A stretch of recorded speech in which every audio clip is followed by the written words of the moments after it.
ખનિજ પોષક દ્રવ્યોનું ગ્રહણ અને વહન.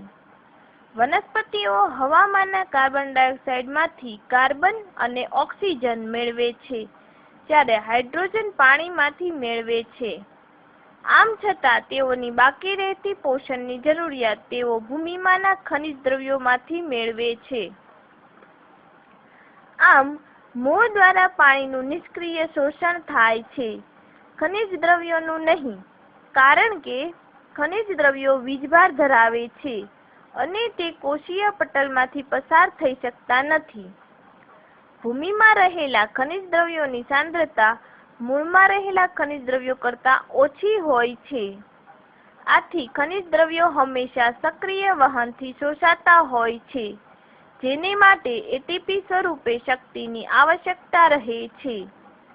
પ્રયોગોના નિરીક્ષણ પરથી પુરવાર થયું છે કે ખનિજ પોષક દ્રવ્યોનું શોષણ સ્વતંત્ર છે અને તે પાણીના શોષણ ઉપર આધાર રાખતું નથી.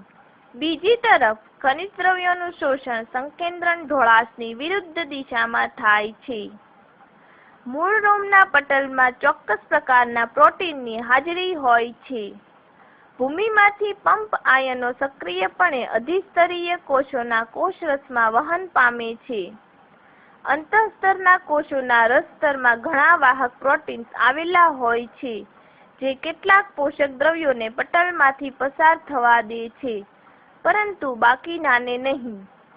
આ એક રસપ્રદ બાબત છે કે અંતઃસ્તરના કોષોમાં આવેલા વાહક પ્રોટીન્સ નિયંત્રક ઘટક તરીકે વર્તે છે, જેને લીધે જલવાહકમાં દ્રવ્યોની માત્રા અને પ્રકારો જળવાઈ રહે છે.